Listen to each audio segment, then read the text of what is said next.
Yo!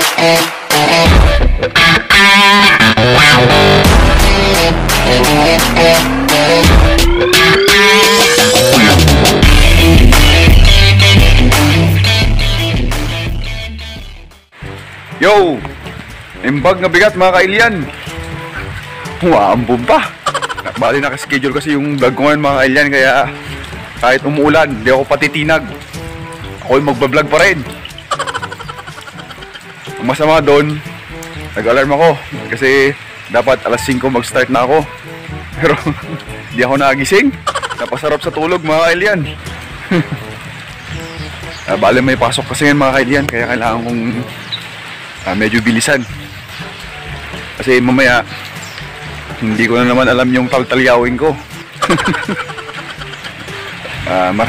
Marami na naman tayong gagawin mamaya, kaya hindi na naman ako makakapag-vlog. So bali ngayon, syempre magluluto pa rin tayo mga kailian. Ito yung lulutuin natin, no? Ito po yung tinatawag naming kal. Bali ito po yung mga kailian, layer chicken. Ito yung mga pinapaitlog nila sa farm. Then pag hindi na po sila productive sa pangingitlog, binebenta na nila. Pero masarap po ito mga kailian na pang-ulam. Bale, lasang native chicken din to mga kailian. Kaya ito yung binili ko. Ang gagawin po natin dito mga kailian, lutuin natin siya sa adobo sa gata. So bale mga kailian, kakatayin ko lang to. Then mamaya magre-resume na ulit po tayo sa pagluluto mga kailian. So ito po yung mga ingredients natin sa lulutuin natin ngayon mga kailian. O sa pampalasa, meron po tayong bawang, luya, tsaka mamaya gagamit po tayo ng sibuyas mga kailian. Then meron din po tayong gata ng nyog. Then itong manok po natin, ito po yung manok natin mga kailian. So bale ready to cook na po yan mga kailian. So ayan po yung mga ingredients natin mga kailian. Start na po tayo sa pagluluto. Bale ang gagawin po natin, igigisa po natin itong taba ng manok. Ito po yung gagamitin natin panggisa. Antayin lang po natin mantika yan mga kailian. Ayan po, medyo marami na po yung mantika na yan. So alisin lang muna natin itong taba ng manok natin dyan. Then ilalagay na po natin itong ating bawang mga kailian. Tayin lang natin ito na medyo mag golden brown. Then isunod natin itong ating luya.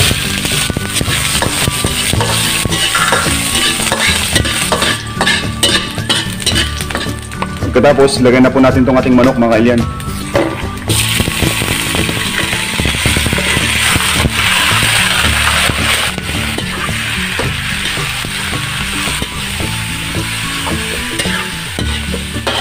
Bali, gigisa lang po natin itong ating manok mga kailian para matanggal po yung lansa at para mas malasa po yung pagkakaluto natin. So bali, igigisa lang natin siya mga 10 minutes mga kailian.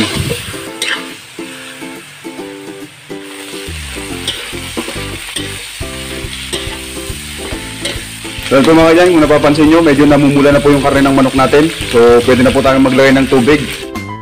Bale, ang gagawin po natin mga kailian, pakukuluan lang natin siya mga around 30 minutes para lumambot po yung karne ng manok natin. Then, tsaka po tayo maglalagay ng tuyo tsaka suka mga kailian. So, bale, ang gagawin natin ngayon, aantayin lang na muna natin na mag-subside itong nilagay nating tubig mga kailian. Maglalagay lang po tayo ng takip mga kailian para hindi po mag-evaporate yung tubig.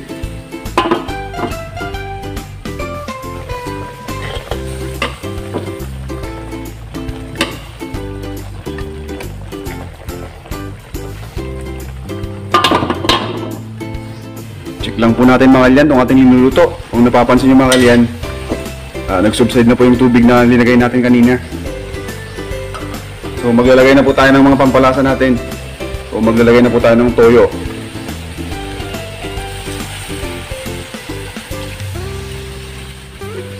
Lagay na rin po tayo ng suka. Lagay din po tayo ng paminta mga kailian, pampabango. Then maglalagay din po tayo ng dahon ng laurel.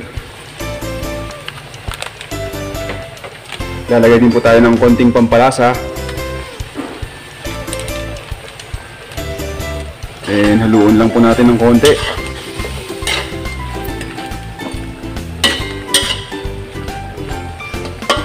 Ito pwede na rin po natin ilagay ngayon yung ating atay tsaka yung dugo niya, mga kailyan.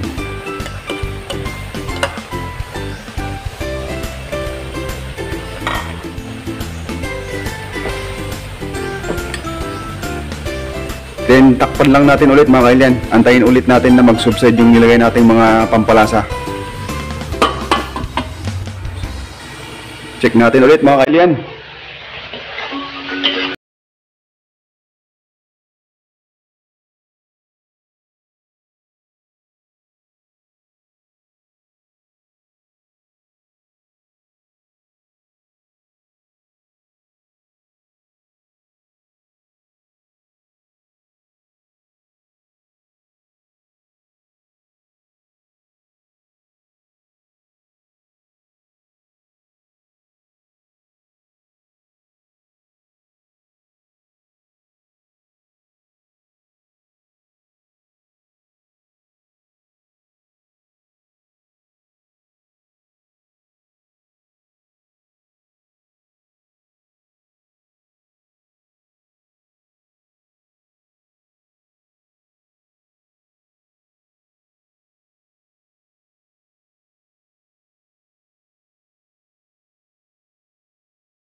Luto na naman po mula sa inyong Manong Ilocano, mga minamahal kong mga kailyan.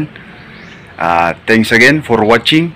And before I end this video, kung nagustuhan nyo po sana itong episode na to, mga kailyan, please give me a thumbs up.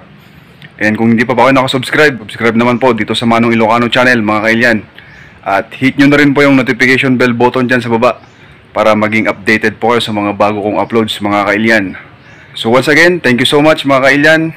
At ito ang inyong Manong Ilocano, nag-iwan ng kasabihan, pag may tiyaga, may nilaga. Have a nice day, everyone.